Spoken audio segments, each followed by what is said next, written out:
ከሐዘን ጋራ የተጣመረ ደስታ ከችግር ጋራ የተጣበቀ በረከት ከድህነት ጋራ የተዋሃደ ባለጸግነትን እናያለን በክርስቶስ ልደት አስደናቂ ነው ከሄድኩ በኋላ ለመንጋው የማይራሩ ጨካኞች ተኩላዎች እንዲገቡባቸው ደቀ መዛሙርትንም ወደ ኋላቸው ይስቡ ዘንድ ጠማማ ነገርን የሚናገሩ ሰዎች በመካከላቸው እንዲነሱ አውቃለሁ ችግራቸውን ያቀልስል ነበር እውነተኛውን የእግዚአብሔር መንግስት ያሳያቸው ስለነበር ይሄንን ውለታ አስታውሰው እያለቀሱ ቅዱስ ጳውሎስን ደጋግመው ይስሙት ነበር ነገር ግን እርሱ አብሮ ጸለየ ከጸለየ በኋላ በመርከብ ሸኘ አንዳንድ ጊዜ መከራ ይመጣል ስደት ይመጣል ችግር ይመጣል ሰቆቃ ይመጣል ክርስቲያን በመሆናችን ረሃብ ይመጣል ጥም ይመጣል መቸገር ይመጣል መሰደድ ይመጣል መሰቃየት ይመጣል የስም መጥፋት ይመጣል ክርስቲያኖች ስለሆነን ብቻ እንዲያሉ ነገሮች ሲመጡ መከራው ማቆም ሲያቅተን ልንል የሚገባው የጌታ ፈቃድ ይሁን ብለን ዝም አለ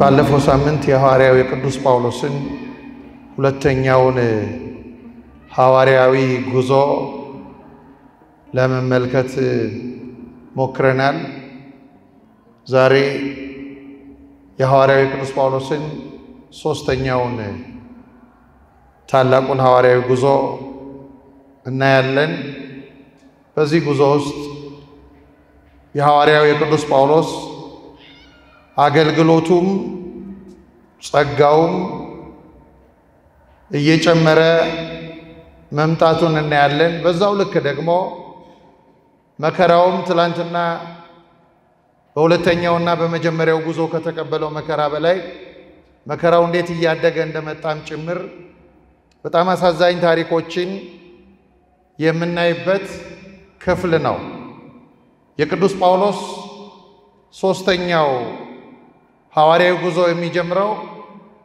በገላትያ ነው የገላትያ መልእክት ቅዱስ ጳውሎስ ጽፏል በመጽሐፍ ቅዱስ ውስጥ ከ14ቱ መልእክታት መካከል አንዱ የቅዱስ ጳውሎስ መልእክታት የገላትያ መልእክት ነው ገላትያ እርሱ ያስተማረበት አብያተ ክርስቲያናትን ያነጸበት የመጀመሪያውን የክርስቲያኖች ማህበር የገነባው ቅዱስ ጳውሎስ ነው ይህች ገላትያ የምትባለው አካባቢ አሁን በመካከለኛው ቱርክ የምትገኝ ናት ይሄ ሶስተኛው ሐዋርያዊ ጉዞ የጀመረበት ዓመት 54 ዓመተ ምህረት አካባቢ እንደሆነ የታሪክ ሊቃውንት ይናገራሉ በሐዋርያት ሥራ በምዕራፍ 18 ወደ መጨረሻው ክፍል አካባቢ የጉዞውን ጅማሬ እንመለከታለን በዚህ በገላትያ በኩል ካለፈ በኋላ ጥቂት ጊዜ አገልግሎ ከዚያ ታላቁን ተልእኮ የፈጸመው ወደ ኤፌሶን ነው ለኤፌሶንም ሰዎች እንደዚሁ ቅዱስ ጳውሎስ መልእክት ጽፎላቸዋል በኤፌሶን አንድ 3 ዓመት አካባቢ እንዳገለገለ የሐዋርያት ሥራ ይተርክልናል ረጅም ጊዜ ነው ያገለገለው 3 ዓመት አካባቢ ነው በዚህ አገልግሎቱ እና በዚህች በኤፌሶን በምትባለው ግዛት ውስጥ የመጀመሪያው የመጥምቀ መለኮት ቅዱስ ዮሐንስ ደቀ መዛሙርት ጋራ በዚህ አካባቢ ተገናኝቷል እና ከነርሱ ስለ ቅዱስ ዮሐንስ መጥምቅ በጆሮ ሰምቷል እርሱም ደግሞ ለቅዱስ ዮሐንስ መጥምቅ ደቀ መዛሙርት አስፈላጊውን ትምህርት አስተምሯል በመኩራብ ውስጥ ሁሉ ጊዜ እንደምናየው ቅዱስ ጳውሎስ ለዚህ ለክርስትናው ትምህርት የሚመቸው ስፍራ የአይሁድ ምኩራብ ነው የአይሁድን ምኩራብ የሚመርጥበት ዋና ምክንያት ደግሞ አይሁድ የነቢያትን መጻሕፍት ስለሚያነቡ የነቢያቱ መጻሕፍት ደግሞ የሚናገሩት ስለ ክርስቶስ ስለሆነ ስለ አዲስ ኪዳኑ ፍጻሜ ስላገኘው አዲስ ኪዳን እና ስለ አዲስ ኪዳኗ ቤተክርስቲያን በትንቢት ይናገሩት የነበሩ ነቢያትን መጻሕፍት ስለሚናገሩና ስለሚያነቡ ክርስትናውን ለማስተማር ለቅዱስ ጳውሎስ የተመቸ ስፍራ ነው በዚህ በምኩራብ ውስጥ በሐዋርያት ሥራ ምዕራፍ 19 ቁጥር 8 እንደምናገኘው ወደ ምኩራብም ገብቶ ስለ እግዚአብሔር መንግሥት እየተነጋገረና እያስረዳቸው 3 ወር ያህል በግልጥ ይናገር ነበር ይላል። እና በዚህ በእስያ ከማስተማርም ባሻገር በምኩራብ ከማስተማር ባሻገር አንድ ትምህርት ቤት የጢራኖስ የሚባል ሰው በእርሱ ስም የተቋቋመ ትምህርት ቤት ውስጥ ይሄ ትምህርት ቤት በተለይ ክርክሮች የሚከናወኑበት ትምህርት ቤት ነው።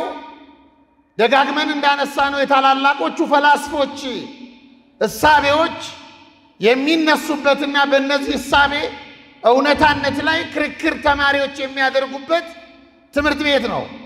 በዚህ ትምህርት ቤት ቅዱስ ጳውሎስ ዕለት ዕለት ይከራከር እንደነበረ መጽሐፍ ቅዱስ የሐዋርያት ሥራ ይነግረናል። በዚያም ለ2 ዓመት ያህል ቆይቷል።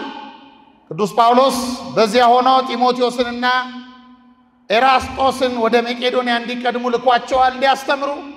እርሱ ግን በኤፌሶን ከፍተኛ የሆነ አገልግሎት ለመስጠት ብዙ ጊዜ መቆየት እንዳለበት አምኗል።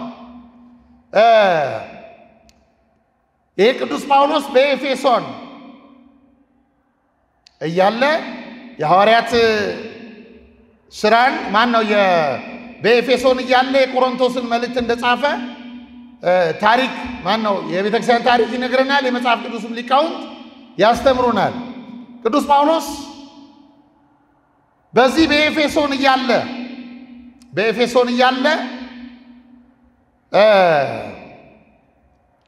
በዚያ መቆየት እንደሚገባው እና ሰፊ ስራም እንደሚጠብቀው ለቆሮንቶስ ምዕመናን እንዲህ ብሎ ጽፎላቸዋል። እግረ መንገዴን ሳልፍ ልጎበኛችሁ አልወድምና ጌታ ቢፈቅደው የሆነውን ዘመን በእናንተ ዘንድ ልሰነብት ተስፋ አደርጋለሁና በኤፌሶን ግን እስከ በዓለ 50 ድረስ ተሰነብታለሁ። ሥራ የሞላበት ትልቅ በር ተከፍቶልኛልና ተቃዋሚዎችም ብዙ ናቸው። ጢሞቴዎስም የመጣ እንደሆነ በእናንተ ዘንድ ያለ ፍርሃት እንዲኖር ተጠንቀቁ በማለት በአንደኛ ቆሮንቶስ መልእክት ምዕራፍ 16 ቁጥር 8 ላይ ይናገራል። በዚህ ውስጥ ቅዱስ ጳውሎስ ለሚቀጥሉት 4 ዓመታት የጉዞውን መንገድ አስቀድሞ ተመልክቷል፣ አይቷል። አንደኛ ስለ ጉዞ ስኬት ሲናገር የተከፈተ በር ተሰጥቶኛል ነው። ይሄ በር የታላቁ ሥራ በር ነው ይላል። ታላቁ ሥራ የተባለው የቤተ ክርስቲያን ሥራ ነው። የምዕመናንን ቁጥር መጨመር ነው። ያመኑትን ክርስቲያኖች ማጽናት ነው። ከክርስትና የሚበልጥ ታላቅ ሥራ የለም። ትልቅ ሥራ ነው። የተከፈተን በር ተሰጥቶኛል አለ። የሥራውን ታላቅነት ሲናገር ከዚያ ቀጠልና ምን አለ? ተቃዋሚዎች ደግሞ ብዙ ናቸው አለ። የሥራው ታላቅነት ምክንያቶች ደግሞ እነዚህ መሆናቸውን አስረዳ። ተቃዋሚዎች አሉ። በተለይ በኤፌሶን አንድ ዲሜጥሮስ የተባለ ሰው አርጤምስ ለምትባል ጣዖት፣ የሴት ጣዖት ለእርሷ ምስል እና ለምስሏ ጣዖትነት ጥብቅና በመቆም ለቅዱስ ጳውሎስ አገልግሎት ከባድ ፈተና ሆኖበት ነበር። ከባድ ፈተና መጽሐፍ ቅዱስ ሲነግረን በዚያም ጊዜ ስለዚህ መንገድ ብዙ ሁከት ሆነ። ብር ሰሪ የሆነ ዲሜጥሮስ የሚሉት አንድ ሰው የአርጤምስን ቤተ መቅደስ ምስሎች በብር እየሰራ ለአንጥረኞች እጅግ ትርፍ ያገኝ ነበርና እነዚህንም ደግሞ ይህንንም የሚመስለውን ሥራ የሰሩትን ሰብስቦ እንዲህ አላቸው፣ ሰዎች ሆይ ትርፋችን በዚህ ሥራ እንደሆነ ታውቃላችሁ። ይህም ጳውሎስ የሚሉት ሰው በእጅ የተሰሩት አማልክት አይደሉም ብሎ በኤፌሶን ብቻ ሳይሆን ከጥቂት ክፍል በቀር በእስያ ሁሉ ብዙ ሕዝብን እንዳስረዳና እንዳሳተ አይታቸዋል። በጣም የሚገርመው አርጤምስ ጣዖት ናት። እግዚአብሔር የሰው እጅ በሰራው መቅደስ ሊኖር የሚችል ውስን አምላክ አይደለም ብሎ አስተምሯል። ሕዝቦችን አሳስቷል በማለት ነው ይህ ዲሜጥሮስ የተባለ ሰው ከእርሱ ጋር ትርፍ ለሚያተርፉት ሰዎች የሚነግራቸው። ይቀጥልና እንዲህ ይላል፣ ይህንን ሰምታችሁም አልም ስራችንም እንዲናቅ ብቻ አይደለም። እስያ ሁሉ ዓለሙም የሚያመልክባት የታላቂቱ አምላክ የአርጤምስ መቅደስ ምናምን ሆኖ እንዲቆጠር እንጂ እንደ ምናምንቴ እንዲታይ እንጂ ታላቅነቷም ደግሞ እንዳይሻር ያስፈራል። ስለዚህ ይህንን በሰሙ ጊዜ ቁጣ ሞላባቸው ይላል። የኤፌሶን አምላክ አርጤምስ ታላቅ ናት እያሉ ጮሁ፣ ከተማውን ተደበላለቀ ይላል። በዚህ ምክንያት ቅዱስ ጳውሎስ ፈተና ገጠሙ። ሕዝብ እንዲነሳበት ተደረገ እና ራሱ ቅዱስ ጳውሎስ እንዲህ ይላል፣ ወደ ጢሮአዳ ወጥቶ ወደ መቄዶንያ ቀጠለ። ስለ ክርስቶስም ወንጌል ጢሮአዳ በመጣው ጊዜ ለጌታ ሥራ ምንም በር ቢከፈትልኝ ቲቶን ወንድሜን ስላላገኘሁት መንፈሴ ረፍት አልነበረውም። ነገር ግን ከእርሱ ተሰናብቼ መቄዶንያ ወጣው ይላል እና አንዱ ፈተናዬ ነው። መቄዶንያ የምትባለው በዚች በሰሜናዊ ግሪክ አካባቢ ባሁኑ የምትገኝ ናት። በሰሜን ግሪክ ካለፈ በኋላ ይህን ተቃውሞ ሲነሳ እንደገና አካያ ወደምትባል ወደ ደቡብ ግሪክ መጡ። በዚያም ለ3 ወር ቆየ። ሁለቱም ከቀረ በኋላ ቅዱስ ጳውሎስ ደቀ መዛሙርቱን አስመጥቶ መከራቸው። ተሰናብቷቸውም ወደ መቄዶንያ ይሄድ ዘንድ ወጣ።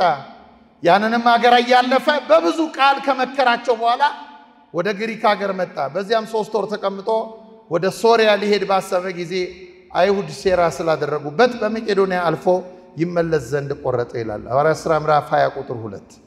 አይሁድ እየተከተሉ ይህንን ታላቅ አገልግሎት ይፈትኑበት ስለነበረ የእነርሱ አቅጣጫውን ለወጠ። በዚህ ጊዜ እንደገና ለሶስተኛ ጊዜ ቆሮንቶስን ለመጎብኘት እድል አገኘ ወይም ተገደደ ቅዱስ ጳውሎስ እና ጊዜው ክረምት ስለነበረ ያሳለፈው በዚያው በቆሮንቶስ አካባቢ ነው።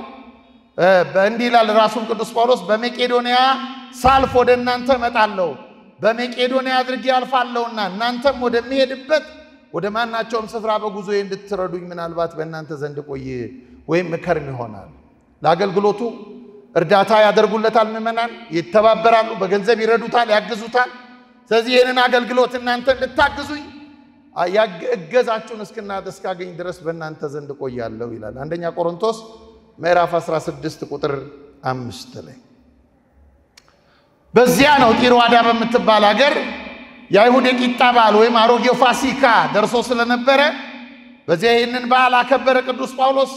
ከነርሱ ጋር ካከበረ በኋላ በጢሮአዳ ቅዱስ ጳውሎስ በማግስቱ ሊሄድ ስላሰበ ከተሰበሰቡት ጋር ይነጋገር ነበር እና ሌሊቱን ሙሉ ምክር ሲሰጣቸው በጣም ረጅም ጊዜ ስለወሰደበት ሌሊቱን ሙሉ ይናገር ነበርና ነገርን በማስረዘሙ ምክንያት ይላል መጽሐፍ፣ ነገርን በማስረዘሙ ምክንያት አውጤኪስ የተባለ አንድ ወጣት በመስኮት ተቀምጦ ይሰማው ነበር። ነገር ግን ጳውሎስም ነገር ባስረዘመ ጊዜ እንቅልፍ ከብዶት ከሶስተኛው ደርብ ወደ ታች ወደቀ፣ ሞቶም አነሱት፣ አስከሬን ሆነ ማለት ነው።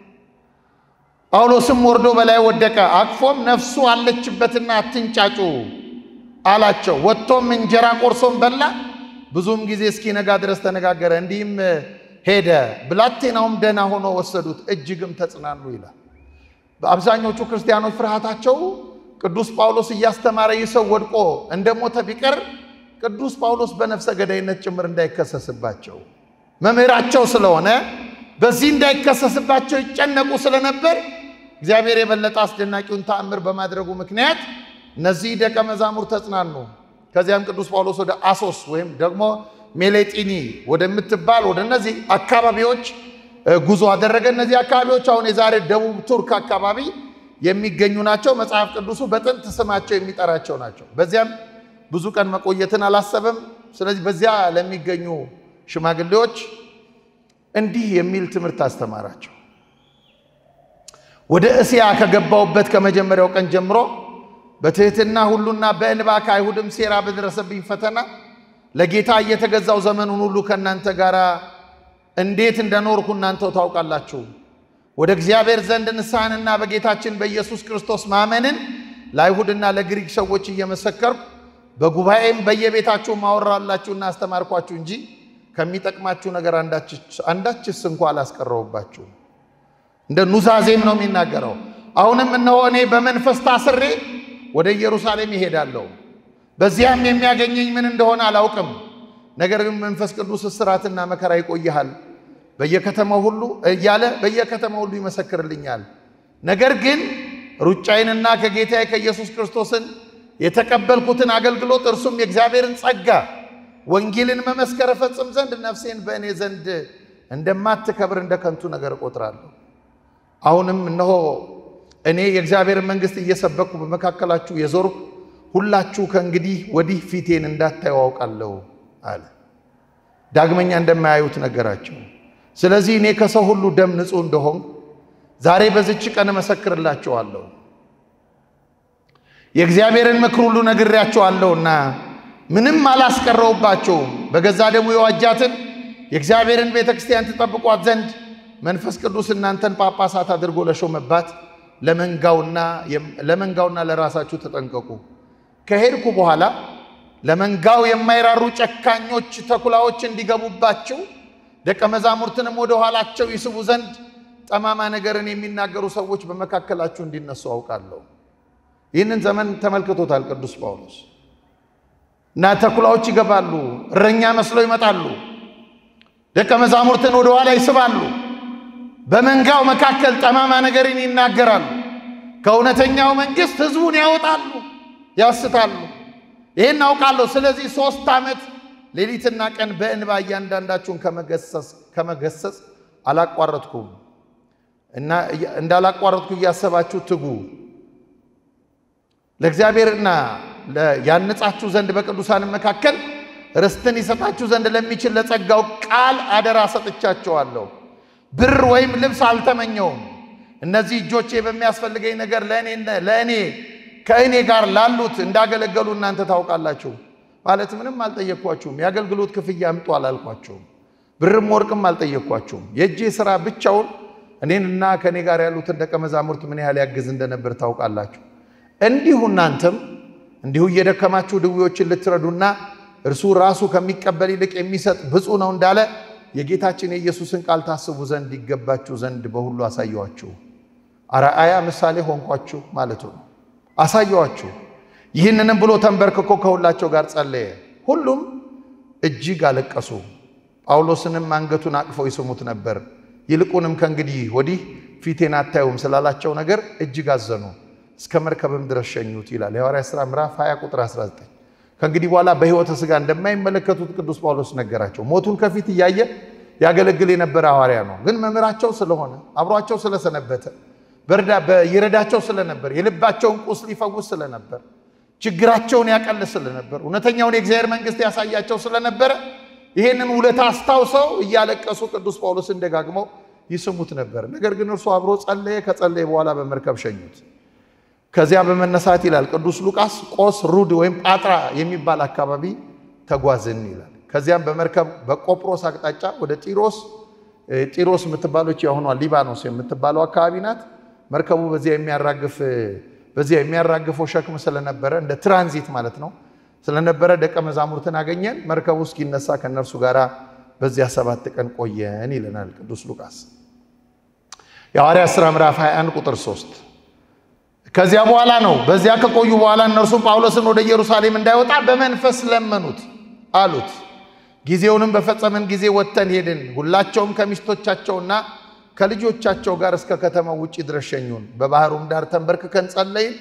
እርስ በርሳችንም ተሰነባብተን ወደ መርከብ ወጣን። እነዚያም ወደ ቤታቸው ተመለሱ ይላል የሐዋርያት ሥራ ምዕራፍ 21 ላይ። ከዚያ በኋላ የባህሩ መንገድ ሲያልቅ ጢሮስ ወይም አካ የምትባል አካባቢ ደረስን። ለወንድሞች ሰላምታ በዚያ አቀረብንና 1 ቀን ተቀመጥን በዚያ ይላል ቅዱስ ሉቃስ። በማግስቱ ከዚህ ተነስተው ወደ ቂሳሪያ ሄዱ። ከ7ቱ ዲያቆናት መካከል አንዱ በሆነው በቂሳሪያ በሐዋርያው በወንጌላዊ በፊልጶስ ቤት ገብተው በእርሱ ዘንድ ተቀመጡ። እዚያ ቤት ውስጥ ትንቢት የሚናገሩ 4 ሴቶች እንደነበሩ መጽሐፍ ቅዱስ ይናገራል። አያሌ ቀንም ተቀምጠው ሳለ አንድ አጋቦስ የሚባል ሰው ስለ ቅዱስ ጳውሎስ ትንቢት ተናገረ። የጳውሎስን መታጠቂያ ከእጁ ተቀበለና እጅና እግሩን አስሮ እንዲህ አለ፣ እንዲሁ መንፈስ ቅዱስ መታጠቂያ ያለውን ሰው አይሁድ በኢየሩሳሌም እንደዚሁ ያስሩታል፣ በአሕዛብም እጅ አሳልፈው ይሰጡታል ብሎ ትንቢት ተናገረ። ትንቢቱን የሰሙት ወንድሞች በሙሉ ወደ ኢየሩሳሌም እንዳይወጣ ቅዱስ ጳውሎስን ለመኑት፣ እስሩ እንዲቀርለት ለመኑት። ጳውሎስ ግን መልሶ እንዲህ አላቸው፣ እያለቀሳችሁ ልቤን እየሰበራችሁ ምን ማድረጋችሁ ነው? እኔ ስለ ጌታ ለሞት እንኳ ተሰናድቻለሁ እንጂ ለእስራትም ብቻ አይደለም ይላል የሐዋርያት ሥራ ምዕራፍ 21 ቁጥር 13። ለሞት እንኳ ቢሆን ተሰናድቻለሁ እንጂ ለእስራት ብቻ አይደለምና በእንባ እንቅፋት እየሆናችሁ አታስቸግሩኝ አታስቸግሩኝ ብሎ ምክርንም ሊቀበል እምቢ አለ ይላል። እንደውም መጽሐፍ ሊቀበል እምቢ አለ። ስለዚህ የሶስተኛውን ጉዞ ዞሮ ድውያንን ፈውሶ በሽተኞችን አድኖ ወንጌል ሰብኮ አብያተ ክርስቲያናትን በተለያዩ አካባቢዎች አስፋፍቶ አሁን ወደ ሶስተኛው ሐዋርያዊ ተልእኮ ማብቂያ ወደምትሆን ወደ ኢየሩሳሌም ጉዞ ለማድረግ ተነሳ እና ምክራቸውን አልሰማም ሲል እነሱ ምን አሉ? የጌታ ፈቃድ ይሁን ብለው ዝም አሉ። አንዳንድ ጊዜ መከራ ይመጣል፣ ስደት ይመጣል፣ ችግር ይመጣል፣ ሰቆቃ ይመጣል። ክርስቲያን በመሆናችን ረሃብ ይመጣል፣ ጥም ይመጣል፣ መቸገር ይመጣል፣ መሰደድ ይመጣል፣ መሰቃየት ይመጣል፣ የስም መጥፋት ይመጣል። ክርስቲያኖች ስለሆንን ብቻ እንዲህ ያሉ ነገሮች ሲመጡ መከራው ማቆም ሲያቅተን ልንል የሚገባው እንደ ቅዱስ ጳውሎስ ደቀ መዛሙርት የጌታ ፈቃድ ይሁን ብለን ዝም አለን። አልተፈቀደልንም። ቁጣን በቁጣ መመለስ አልተፈቀደልንም። ስድብን በስድብ መመለስ አልተፈቀደልንም። ጥላቻን በጥላቻ መመለስ ለክርስቲያኖች አልተፈቀደልንም። ሌሎች ስለጠሉን እንድንጠላ አልተጋበዝንም። ከየትኛውም ሐዋርያ እንዲህ ያለውን ትምህርት አላገኘንም። ክርስቶስም አላስተማረንም። ስለዚህ መከራ ሊቀበል ሲሄድ እነዚህ ደቀ መዛሙርት ምን አሉ? የጌታ ፈቃድ ይሁን ብለን ዝም አልን። ከዚያ ሶስተኛው ሐዋርያዊ ጉዞ ወደሚያበቃበት ወደ ኢየሩሳሌም ተመለሱ። ኢየሩሳሌም በደረሱ ጊዜ ቅዱስ ጳውሎስ ረጅም ጊዜ ቆይቶ ስለነበር ወንድሞች በደስታ ተቀበሏቸው። በማግስቱም ቅዱስ ጳውሎስ ከነ ቅዱስ ሉቃስ ጋር ወደ ያዕቆብ ሐዋርያው ቅዱስ ያዕቆብ ቤት ገባ። ሽማግሌዎችም ሁሉ መጡ፣ ተሰበሰቡ። ሐዋርያት ማለት ነው። በኢየሩሳሌም የነበሩ ሐዋርያት ተሰበሰቡ። ከዚያ ሰላምታ ካቀረቡላቸው በኋላ በእርሱ ማገልገል ምክንያት እግዚአብሔር በአሕዛብ መካከል ያደረገውን በእያንዳንዱ ተረከላቸው። ቅዱስ ጳውሎስ ምን እንደሰራላቸው እግዚአብሔር ምን እንዳደረገላቸው እነዚህን ተረከላቸው። እነርሱም በሰሙ ጊዜ ተደስተው እግዚአብሔርን አመሰገኑ። እግዚአብሔር ያደረገለትን እግዚአብሔርን በማያውቀው ዓለም በጨለማው ዓለም ቤተ ክርስቲያን የሰፋችበትን በመስቀል ላይ መከራ የተቀበለው በአይሁድ የተናቀው ክርስቶስ አምላክነቱ በአሕዛብ ዘንድ እንዴት እንደተገለጠ አሕዛብ እንዴት ለዚህ የፍቅር አምላክ እንደተማረኩ ቅዱስ ጳውሎስ ሲተርክላቸው ሐዋርያት በዚህ በቅዱስ ጳውሎስ እጅ የተሰራውን ተመልክተው እግዚአብሔር ያደረገውን አይተው አብረው እግዚአብሔርን አመሰገኑ። ካመሰገኑ በኋላ ግን እንዲህ አሉት ቅዱስ ጳውሎስ ገና ኢየሩሳሌም ከመግባቱ በፊት በኢየሩሳሌም ሌላ መከራ እንደሚጠብቀው ትንቢት ተነግሯል። ሰምቷል ትንቢቱን። ሐዋርያትም ይሰሙ ስለነበረ ጭምጭምታውን እንዲህ ብለው ነገሩት። ወንድም ሆይ በአይሁድ መካከል አምነው የነበሩት ስንት አእላፋት እንደሆኑ ታያለህ። ልጆቻቸውንም እንዳይገረዙ በሥርዓትም እንዳይሄዱ ብለህ በአሕዛብ መካከል ያሉት አይሁድ ሁሉ ሙሴን ይክዱ ዘንድ እንድታስተምር ስላንተ ነግረዋቸዋል። እንግዲህ ምን ይሁን? ያንተን መምጣት ይሰማሉና ምን ብናደርግ ይሻለናል? አይናችን እያየ አትሞትም ነው ሊሉት የፈለጉት። ስለዚህ ብዙዎች የግድ ሳይሰበሰቡ አይቀሩም። እንግዲህ ይህንን የምንልህን አድርግ አሉና አንድ መላ ነገሩት ሐዋርያት ለቅዱስ ጳውሎስ። ስለት ያለባቸው 4 ሰዎች በእኛ ዘንድ አሉ፣ የአይሁድን ስለት የተሳሉ። እነዚህንም ይዘህ ከእነርሱ ጋር ንጻ፣ የመንጻትን ሥርዓት ፈጽም አሉት። እንደ አይሁድ የመንጻትን ሥርዓት ፈጽም፣ ንጻ፣ ራሳቸውንም እንዲላጩ ገንዘብ ክፈልላቸው። ሁሉም ስለ አንተ የተማሩት ከንቱ እንደሆነና አንተ ራስህ ደግሞ ሕጉን እየጠበቅክ በሥርዓት እንድትመላለስ ያን ጊዜ ያውቃሉ። አምነው ስለነበሩ አሕዛብ ግን ለጣዖት ከተሰዋ ከደምም ከታነቀም ከዝሙትም ነፍሳቸውን እንዲጠብቁ ፈርደን እኛ ጽፈንላቸዋል። በዚያን ጊዜ ጳውሎስ ሰዎችን ይዞ በማግስቱ ከእነርሱ ጋር እየነጻ መንጻታቸውን የሚፈጽሙበትን ቀን አስታውቆ ወደ መቅደስ ገባ። መከራው እንዲቀንስለት የአይሁድን ሥርዓታቸውን ፈጸመላቸው። አያችሁ፣ አንዳንድ ጊዜ ሊያጠፋችሁ የተሰናዳ ጠላትነቱ እንዲቀንስ እናንተ ምንም ያህል ብትደክሙ ልቡ ከጠቆረ ሊመለስ አይችል። ቅዱስ ጳውሎስ የግዝረትን ሥርዓት ለአሕዛብ አይጠቅምም መገረዝ ብሎ ያስተማራቸውን፣ በጥምቀት ተተክቷል ብሎ ያስተማራቸውን ትምህርት ተመልሶ እንደገና ወደኋላ ይሄንን የመንጻት ሥርዓት እንዳይሁድ ልማድ ፈጸመላቸው እና ወደ መቅደስ ገባ። ከዚያ እንዲህ ይላል፣ በዚያን ጊዜ ጳውሎስ ሰዎችን ይዞ በማግስቱ ከእነርሱ ጋር እየነጻ መንጻታቸውን የሚፈጽሙበትን ቀን አስታውቆ ወደ መቅደስ ገባ። በዚያ ቀንም ስለ እያንዳንዳቸው መስዋዕትን አቀረቡ። መስዋዕት ወሪት አቀረቡ። የኃጢአት ማስተስሪያ መስዋዕት የሚባለውን አቀረቡ። 7 ቀን የሚፈጸም ዘንድ ሲቀርብ ከእስያ የመጡ አይሁድ በመቅደስ አይተውት ሕዝቡን ሁሉ አወኩና መጮህ ጀመሩ። ተከትለውት የመጡ አይሁድ ከእስያ ኢየሩሳሌም ገብተው እንዲህ እያሉ ጮሁ፣ የእስራኤል ሰዎች ሆይ እርዱን፣ ሕዝብን ሕግንም ይህንንም ስፍራ ሲቃወም ሰውን ሁሉ በየስፍራው የሚያስተምረው ሰው ይህ ነው። ጨምሮም የግሪክን ስፍራ አርክሷል። ጨምሮም የግሪክን ሰዎች ደግሞ ወደ መቅደስ አግብቶ ይህንን የተቀደሰ ስፍራ አርክሶታል። በአይሁድ ልማድ ደጋግሜ እንደነገርኳችሁ አይሁዳውያን ከራሳቸው ውጪ ሌላውን ስለማያስገቡ ሌላውን እንግዳ ነው ብለው መቀበል ስለማይፈልጉ ሕጋቸው እንዲህ ስለሚል የግሪክን ሰዎች እዚህ መቅደስ ውስጥ አስገብቶ መቅደሳችንን አርክሶታል። በአዲስ ኪዳን ሰው የሚያረክሰው መቅደስ የለም። ሰው የሚያረክሰው መቅደስ የለም። እንደውም በብሉይ ኪዳን ራሱ መሰዊያውን የነካ የተቀደሰ ይሆናል ይላል የብሉይ ኪዳኑ መጽሐፍ። መሰዊያውን የብሉዩ መስዋዕት የሚፈስበትን የብሉዩ መስዋዕት ደም የበግ ደም የሚፈስበትን መሰዊያ የመንጻቱን ሥርዓት ፈጽሞ ከገባ በኋላ ያን መሰዊያ የነካ የተቀደሰ ይሆናል ተብሎ ተጽፏል። የክርስቶስን ደም መስዋዕት ያደረገች ቤተክርስቲያንማ ምን ያክል የረከሱትን ትቀድሳለች ነው። ምን ያክል የወደቁትን ታነሳለች ነው። ምን ያክል የቆሸሹትን ታጥባለች ነው እንጂ በቆሸሹ ሰዎች ቤተክርስቲያን አትረክስም።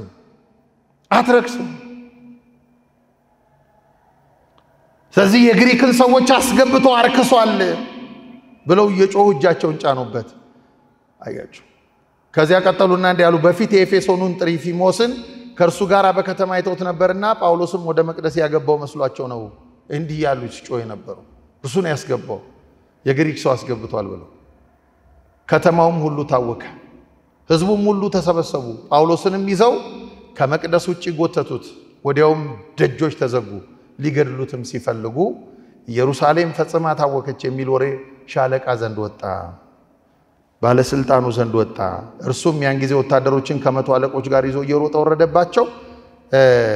እነርሱም የሻለቃውንና ወታደሮችን ባዩ ጊዜ ጳውሎስን መምታት ተዉ፣ መደብደብ አቆሙ። በዚያን ጊዜ ሻለቃው ቀርቦ ያዘውና በሁለት ሰንሰለት ይታሰር ዘንድ አዞ ማን እንደሆነና ምን እንዳደረገ ጠየቀው። ቅዱስ ጳውሎስ ኢየሩሳሌም ሲገባ እስሩ ቀጠለ። ከዚያ ሕዝቡም እኩሌቶቹ እንዲህ እኩሌቶቹም እንዲያ እያሉ ይጮሁ ነበር። ተመልከቱ። የቤተክርስቲያን ታሪክ ስንማር በቤተክርስቲያን ታሪክ ሕይወት ውስጥ የሕዝብን ጠባይ፣ የባለስልጣናትን ጠባይ፣ የሐሰተኞች ከሳሾችን ጠባይ እናጠናለን። ከዚያ የመቆሚያችንን ስፍራ እንለያለን። ሁከት በዛ። ግማሹ እንዲህ ብሎ ይጮሃል፣ ግማሹ እንዲያ ብሎ ይጮሃል። መጽሐፉ እንደውም ምን የሚነግረን ምንድነው? ስለ ጫጫታውም እርግጡን ማወቅ ባልተቻለ ጊዜ ወደ ወታደሮች ሰፈር ይወስዱት ዘንድ አዘዘ። የሚጮኸው ብዙ ነው። አንዳንዱ ለንጽህናው ይጮሃል፣ አንዳንዱ ወንጀል ሰርቷል እያለ ይጮሃል፣ አንዳንዱ ጠላት አድርጎት ይጮሃል፣ አንዳንዱ ደግሞ ውለታውን እያሰበ በጎነቱን እየተናገረ ይጮሃል። ግን መደመጥ አልቻለም ጫጫታው። ስለዚህ ወደ ወታደሮች ሰፈር እንዲወሰድ ታዘዘ። ወደ ደረጃውን በደረሰ ጊዜ ስለ ሕዝቡ ግፊያ ወታደሮች እንዲሸከሙት ሆነ። ሕዝቡ ግፊያ አለ በጣም። ልክ በቀራንዮ ክርስቶስን ይሰቀል እያለ የሚጮህ ሕዝብ ቁጥሩ በጣም ብዙ እንደነበረ ስለ ቅዱስ ጳውሎስ አደባባይ የወጣው ሕዝብ ግፊያ በጣም ከባድ ነበር ይላል መጽሐፍ። ብዙ ሕዝብ አስወግደው እያሉ እየጮሁ ይከተሉ ነበረ፣ ግደለው እያሉ ቅዱስ ጳውሎስ። እንዲህ ያለ ታላቅ ጩኸት ነበር። ወደ ሰፈርም ሊያገቡት በቀረቡ ጊዜ ቅዱስ ጳውሎስ እንዲህ አለ። ሻለቃውን አንድ ነገር ብነግርህ ትፈቅዳለህን ብሎ ጠየቀው እና በግሪክ ቋንቋ ነው ያወራው። ሰውየው እንዲህ አለው፣ እርሱም የግሪክ ቋንቋ ታውቃለህን? አንተ ከዚህ ዘመን አስቀድሞ ከነፍሰ ገዳዮች 4,000 ሰዎች አሸፍተህ ወደ ምድረ በዳ ያወጣህ የግብፅ ሰው አይደለህምን? አለው። ሌላ ዜግነት ሰጠው ለቅዱስ ጳውሎስ አለ። ጳውሎስ ግን እኔ አይሁዳዊ በኪልቅያ ያለው የጠርሴስ ሰው ሆኜ ስመጥር በሆነ ከተማ የምኖር ነኝ፣ ለሕዝቡ እናገር ዘንድ እንድትፈቅድልኝ እለምንሃለሁ አለ። በፈቀደለትም ጊዜ ጳውሎስ በደረጃው ላይ ቆሞ በእጁ ወደ ሕዝቡ ጠቀሰ። እጅግም ጸጥታ ሆነ። በሆነ ጊዜ በዕብራይስጥ ቋንቋ እየተናገረ እንዲህ አለ። ሻለቃውን በግሪክ ቋንቋ አወራውና ከዛ በኋላ ደግሞ ሕዝቡን በዕብራይስጥ ቋንቋ ያስተምር ጀመር። ይሄን የዕብራይስጥ ቋንቋ በሰማ ጊዜ ሕዝቡ ዕብራይስጥ መናገሩን ሲሰማ አያውቀውም። ዝም ብሎ በእውከት ወደ ጆሮ ሐሰተኞች ባመጡት ክስ ነው ይገደል እያለ የሚጮህ እንጂ ቅዱስ ጳውሎስ ማን እንደሆነ ብዙዎቹ አያውቁትም። አብዛኛው አዲስ ትውልድ ነው የሚበዛው፣ አያውቀውም። አሁን በዕብራይስጥ ቋንቋ ሲናገር፣ በቋንቋቸው ሲናገር ሁሉ ማዳመጥ ጀመሩ። ከዛ ቅዱስ ጳውሎስ አይሁዳዊ እንደነበረ ክርስቲያኖችን ያሳድድ እንደነበረ ከሊቃነ ካህናቱ ጋር ይሰራ እንደነበረ በተለይ ወደ ደማስቆ ብዙ ክርስቲያኖችን አስሮ ለማምጣት ደብዳቤ አስፈርሞ ከአይሁድ ሸንጎ ማኅተም ይዞ ከሊቀ ካህናቱ ማኅተም ይዞ ይህንን የባለሥልጣንነት ማኅተም ይዞ እየተጓዘ ሳለ በደማስቆ አደባባይ አንድ የመብረቅ ኃይል እንዳገኘው ተረከላቸው። ወድጄ አይደለም እዚህ ሕይወት ውስጥ የገባሁት። የመሞትለት የምታሰርለት ይህ አምላክ ዝም ብዬ የተቀበልኩት አይደለም። ከሰው ወሬ የሰማሁት አይደለም። ሌላም ሐዋርያ ሰብኮኝ አይደለም። ይህንን አምላክ የተቀበልኩት በመብረቅ አሳምኖኝ ነው። መንገድ ላይ አይኔን አሳወረው። ስለምን ታሳድደኛለህ የሚል ድምፅ አመጣ። አንተ ማሳደድህ ማን ነው ብዬ ጠየቅኩት። የምታሳድደኝ ኢየሱስ ክርስቶስ ነኝ አለ። ምን እንዳደርግ ትወዳለህ አልኩት። የማደርገውን ነገረኝ። አሁን እያደረግኩ ያለሁት ይህንን ነው ብሎ ለሕዝቡ በአዋጅ ተናገረ። እየተደበደበ ሕዝቡ ወደ እውነት እንዲመጣ ቅዱስ ጳውሎስ አስተማረ።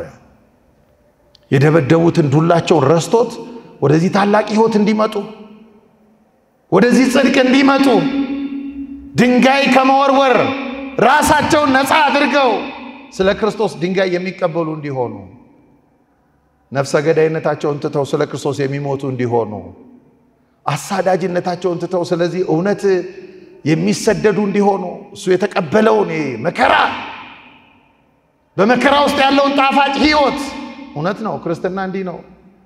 እስቲ በክርስቶስ ልደት ምን ታስባላችሁ? ምን ታያላችሁ ክርስቲያኖች? የክርስቶስ ልደት እኮ በጣም አስደናቂ ነው። የሰማይና የምድር ንጉሥ ሲሆን የተወለደው በቤተልሔም በረት መካከል ነው። ስለዚህ በክርስቶስ ሕይወት ውስጥ ምን እንመለከታለን? ከሐዘን ጋር የተጣመረ ደስታን እናያለን። ከችግር ጋር የተጣበቀ በረከትን እናያለን። ከድህነት ጋር የተዋሃደ ባለጸግነትን እናያለን። በክርስቶስ ልደት አስደናቂ ነው። ከተራ ማንነት ጋር የተዋሃደ ንግስናን እንመለከታለን። በክርስቶስ ልደት የቤተክርስቲያን ሕይወት ይሄ ነው። ክርስቶሳዊ ሕይወት ነው። ይሄንን ታላቅ ሕይወት እንዲቀበሉት፣ ይሄን ታላቅ ሕይወት እንዲያስተናግዱት ሊገሉት ለፈለጉት ደረጃ ላይ ወጥቶ ሰበከላቸው። ይሄንን ትምህርት ካስተማረ በኋላ ግን ወደ ሸንጎ ቀረበ። ወደ ሸንጎ ሲቀርብ ክርስቶስ አንድ ራእይ ያሳየው።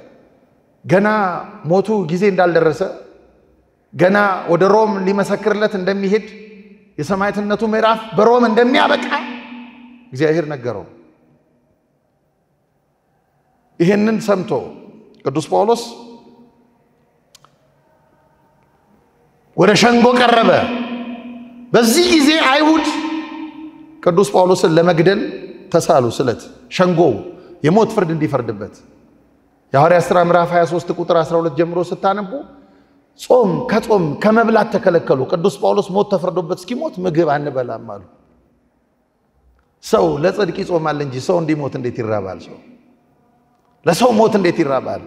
ለቅዱስ ጳውሎስ ሞት ስለተሳሉ አንበላም። ቅዱስ ጳውሎስ ተፈርዶበት ካልሞተ ይህን ታላቅ ስለት እዚህ ቅዱስ ጳውሎስ በ58 ዓመተ ምህረት አካባቢ ወደ ቂሳሪያ አገረ ገዢ ወደ ሆነው ፊልክስ ወደ ተባለ ባለስልጣን ተወሰደ። ፊልክስ የተባለው ባለስልጣን ተቀብሎት ቅዱስ ጳውሎስን ያለ ፍርድ 2 ዓመት አሰረው። 2 ዓመት እስር ቤት ቆየ ቅዱስ ጳውሎስ። 2 ዓመት የዚህ የፊልክስ የግዛት ዘመን እስኪያበቃ ድረስ ቅዱስ ጳውሎስ ፍርድ ቤት የሚያቀርበውም አልነበረም። እሱ እስር ቤት ተጥሏል። ከዚያ በኋላ ግን በ60 ዓመተ ምህረት ፓርቴስ የሚባል ሌላ የግዛት ዘመን ሲጀመር ፓርቴስ የሚባል ሰው ይህን የፊልክስን ቦታ ሲረከብ ቅዱስ ጳውሎስ ወደ ቄሳር ይግባኝ ጠየቀ። የሐዋርያት ሥራ ምዕራፍ 25 ቁጥር 11 ተመልከቱ። ይግባኝ ጠየቀ ቅዱስ ጳውሎስ። ከጥቂት ቀናት በኋላ ሄሮድስ አግሪጳ የቅዱስ ጳውሎስን ይግባኝ ሰማ። ቅዱስ ጳውሎስ ከእስር እንዲለቀቅ ሆነ። ከ2 ዓመት እስራት በኋላ ሶስተኛው ሐዋርያዊ ጉዞ በኢየሩሳሌም አገልግሎቱ ካበቃ በኋላ ሮም እስር ቤት ውስጥ 2 ዓመት ከሶስተኛው ሐዋርያዊ ጉዞ በኋላ 2 ዓመት እስር ቤት ቆየ። ከዚያ በኋላ የሮም ጉዞ እንደተጀመረ የሐዋርያት ሥራ ይነግረናል። ራሱ የሐዋርያት ሥራ ምዕራፍ 27 ቁጥር 1 ስንመለከት አሁንም እስረኛ የሆነው ቅዱስ ጳውሎስ ከሉቃስና ከአርስጥሮስ ጋር ወደ ሲዶና በመርከብ ተጓዘ ይለናል። እንደገና እስሩ እንግልቱ ወገኖቹ አልተቀበሉትም። ይሄን ሁሉ ግን ተመልክቶ ቅዱስ ጳውሎስ እነዚህን ሁሉ ነገሮች ረስቶ ተመልሶ እንደገና ሐዋርያዊ ጉዞውን ቀጠለ። አራተኛው ጉዞ ቀጠለ ማለት ነው የቅዱስ ጳውሎስ። ብዙ ጊዜ ይሄንን የቤተክርስቲያን ታሪክ ሊቃውንት አይቆጥሩትም። ከእስር በኋላ ያለውን ጊዜ ከእስር በኋላ ሶስተኛው ሐዋርያዊ ጉዞ ተፈጽሞ ከእስር በኋላ ቅዱስ ጳውሎስ ምክንያቱም የሐዋርያት ሥራ ምዕራፍ 27 እና 28 የቅዱስ ጳውሎስን ስራዎች እናያቸዋለን በደንብ። ይሄ አራተኛው ሐዋርያዊ ጉዞ ነው። በዚህ አራተኛው ሐዋርያዊ ጉዞ ወደ ኢጣሊያ ሲጓዝ በመርከብ ከኢጣሊያ በኋላ ወደ ሚራ የምትባል ያሁን ደቡባዊ ቱርክ ናት ወደዚያ እንዲሻገር ሆነ። ከግሪክ በስተደቡብ ምስራቅ አካባቢ 50 ማይል የምትርቅ አካባቢ ናት። ከዚያ በኋላ ተሻግሮ ቀርጤስ ወደምትባል ደሴት ሄደ። እዛ ደሴት ላሲያ የምትባል አካባቢ አለች። እዚያ ሄዱ። በዚያ ብዙ ጊዜ አሳልፏል። የሐዋርያት ሥራ ምዕራፍ 27 ቁጥር 7 እስከ 13 እናያለን። ከዛ በ60 ዓመተ ምህረት መገባደጃ አካባቢ ቅዱስ ጳውሎስ ወደ ጣሊያን ሲሲሊ ወደምትባል አካባቢ ወደዚያ ትንሽ ደሴት ተጓዘ። መላጢያ የምትባል ደሴት ናት። ነጮቹ ሜሊታ ብለው ይጠሯታል። ወደዚህ ደሴት ተጓዘ። በዚያ አሕዛብ አስደናቂ እርዳታ እንዳደረጉላቸው ጽፏል ቅዱስ ጳውሎስ። አረማውያን ናቸው። የሐዋርያት ሥራ ምዕራፍ 28 ቁጥር 1 ስትመለከቱ እዚያ ሲገቡ በመርከብ በጣም ብዙ ፈተና ገጥሟቸው ነበረ። ከመርከቡ ፈተና አልፈው ከማዕበል አልፈው ሲገቡ ዝናብ ስለነበረ ይላል ቅዱስ ጳውሎስ አረማውያን የሚያስደንቅ ቸርነት አደረጉልን ይላል። በጣም የሚገርመኝ ቃል ነው ይሄ። እግዚአብሔርን የማያውቁ ናቸው፣ አረማውያን ናቸው፣ ግን አስደናቂ ቸርነት አደረጉልን ይላል። አያችሁ ክርስቲያኖች፣ ክርስቶስን የሚያምን ክርስቲያን አይደለም። አንዳንድ ጊዜ እግዚአብሔር ለካ በአረማውያን በኩል ራሱ የቸርነት ስራ ይሰራል። እግዚአብሔር ጽድቅ በማያውቁት እግዚአብሔርን በማያውቁት ጣዖት በሚያመልኩት እና ይህን ከተመለከተ ክርስቲያን ቸርነቱ እንዴት ያለ የበዛ ሊሆን ይገባል። እንዴት ያለ የበዛ ሰው ሊሆን ይገባል። በዚህ በጥላቸው ዘመን እንዴት ያለ ፍቅርና ክብር በሰውነቱ የተዋሃደለት ሊሆን ይገባል ክርስቲያን። እንዴት ያለ ፍቅር አያችሁ። ክርስቶስ ራሱ ይላል አንድ ሊቅ የጌታ ልደት ሲናገር ፍቅር ትህትናና ፈታሂነት በአንድ አካል ተወለደ በቤተልሔም ይላል። አያችሁ ፍቅር ትህትና እና ፈታሂ በጽድቅነት እውነተኛ ፈራጅነት እውነት ይሄን ነው። አረማውያን ይላል ቅዱስ ጳውሎስ የሚያስደንቅ ቸርነት አደረጉ። ምክንያቱም ከአይሁድ እምነት ወደ ክርስትና የመጡትም እንዴት አድርገው ሲፈትኑት እንደነበር ያውቃላ። ለምስክርነት አስቀመጠው ይሄን ቃል ቅዱስ ጳውሎስ እና ዝናብ ስለነበር ይላል ዝናብ ስለነበረ እሳት አሙቀው ተቀበሉን፣ እሳት አንድደው ተቀበሉን እንዲሞቀን እና በዚህ ተደነቁ። በኋላ ግን ቅዱስ ጳውሎስ እሳቱ ቶሎ እንዳይጠፋ ብርድ በጣም አግኝቷቸው ስለነበረ እንጨት እየሰበሰበ እሳት ውስጥ ሲከት ድንገት ከእንጨቱ ጋር ተቀላቅላ የነበረች እፉኝት እባብ ቅዱስ ጳውሎስን ነደፈችው እና እባቧ ስትነድፈው እነዚህ እርዳታ ያደረጉለት አረማውያን መነደፉን ባዩ ጊዜ ነፍሰ ገዳይ ነው ብለው ፈረዱበት። ስሜት ደግሞ ይታያል። አያችሁ የሚገርም ነው። ገና ተቀብለው ቸርነታቸውን ቅዱስ ጳውሎስ እየመሰከረላቸው ያ ምስክርነት ገና ሳይዋሃዳቸው ወዲያውኑ ቅዱስ ጳውሎስ ስለደረሰበት ጥቂት ነገር ይሄማ ነፍሰ ገዳይ ነው እንዴ አይደለም ምንለው። አንዳንድ ጊዜ ምን እግዚአብሔር ምን የእጁን ሰጣት እኮ ምናምን የሚሉ ሰዎች እኮ አሉ አይደል። እግዚአብሔር የእጁን ሰጠው የሆነ ደዌ ገጥሞት ካዩ እና ቂም በቀል ካላቸው ጥላቻ ካላቸው ይሄን ያምላክ እኮ የት አለ አይደል በህይወት እኮ መለሰለት የሚሉ ሰዎች እኮ አሉ። ይገርም ነው። እና ነፍሰ ገዳይ ነው አሉ። ነፍሰ ገዳይ ነው ብቻ ሳይሆን ከባህርስ እንኳን በደና ቢወጣ እግዚአብሔር በህይወት እንዲኖር አልፈቀደለትም አሉ። አልተውም። እባቢቱ የነደፈችው ለዚህ ነው አሉ። አያችሁ ከዛ እባቢቱ እንደምትገለው ተስፋ አድርገዋል እነዚህ አረማውያን። እርሱ ግን እባቢቱን ወደ እሳት አራገፋት። መጽሐፉን ስታነቡት ይነግራችኋል። ወደ እሳት አራገፋትና አንዳችም አልጎዳቸውም ይላል። አንዳች ከዚያ እነርሱ ግን ሊያምጥ ወይም ወዲያው እንዲሞት ጠብቀው ነበረ። ምንም ጉዳት እንዳልደረሰበት ከተነደፈው በኋላ ሲመለከቱ ወዲያው ደግሞ ምንም አለመሆኑን ባዩ ጊዜ ይህስ አምላክ ነው አሉ። ደግሞ መለሰው። አያችሁ ነፍሰ ገዳይ ነው አሉና እዚያው ደግሞ አለመነደፉን ሲያዩ አምላክ ነው አሉ። ሁለቱም ልክ አይደለም። ለዚህ ነው በክርስትና ውስጥ ስሜት የማይደገፈው። ለዚህ ነው በክርስትና ውስጥ ተአምር ብቻ እየተመለከቱ አሁን እንኳን አይታችኋል። እኔ የሚገርመኝን ከመናፍቃን ተመለሱ የሚባሉ ሰዎች ራሱ በጣም ይደንቀኛል። የሚባሉ መመለሳቸው ሰየው መልካም እኮ ነው። የቤተክርስቲያን እኮ ክብር ነው፣ እሱ ቀላል አይደለም። ግን እንደው ሚዲያ ላይ እንደ ትልቅ ሚራክል ተአምር በቃ ዜና እያደረጉ ሲያሽከረክሯቸው እኛ ራሱ እግዚአብሔርን ረስተን የተመለሱት እነሱ አይደሉም፣ እኛ ራሱ ረስተን እነሱን እየተከተልን ነው እንፈሳለን። ልክ እኮ አይደለም ይሄ። ልክ የመማሪያ ጊዜ የማረፊያ ጊዜ እንደው በቤተክርስቲያናችን ትምህርት ከምንፍቅና የተመለሰ ሰው ስርዓት አለው። ራሱን ሰውሮ ሊኖር የሚገባው ጊዜ አለ፣ ቀኖና አለው። ራሱ ለህዝብ የማይገለጥበት ዘመን አለ። አሁን ምን አይነት እንደው መጋረጃችንን የቀደደ የቀኖና መጋረጃችንን የቀደደ ዘመን እንደመጣ በማናውቀው ሁኔታ በየግለሰቦች እጅ ቤተክርስቲያን እያረፈች ነው። በቃ በየግለሰቦች እጅ በአንድ ጊዜ አምላክ ነው አሉ ቅዱስ ጳውሎስ። እና ራሱ የሐዋርያት ሥራ ምዕራፍ 28 ቁጥር 8 ስታነቡ አምላክ ነው ብለው ሐሳባቸውን ለወጡ ይላል። ይኸው ነፍሰ ገዳይ ነው የሚለውን ሐሳባቸውን ለወጡ። ቅዱስ ጳውሎስ ግን በዚያ ሥራ ስለነበረው አንድ ፑፕሊዮስ የሚባል ሰው የዚያ ደሴት አለቃ የነበረ ሰው በእንግድነት ቤቱ ተቀበላቸው። 3 ቀን በፍቅር አሳደራቸው በቤት እና በቤት ውስጥ አባቱ በንዳድ ህመም ታሞ ስለነበረ ቅዱስ ጳውሎስ ጸለየለት፣ ከንዳዱም ፈወሰው። ከዛ በደሴቱ የነበሩ በጣም ብዙ ሰዎች እየመጡ በቅዱስ ጳውሎስ እጅ ይፈወሱ እንደነበረ መጽሐፍ ቅዱስ ይነግረናል። ይፈወሱ ነበረ። ይሄንን ታላቅ ገቢረ ተአምር ቅዱስ ጳውሎስ ፈጸመ። ከዚያ በኋላ ቅዱስ ጳውሎስ በ64 ዓመተ ምህረት አካባቢ ተመልሶ ወደ ሮም ሄደ።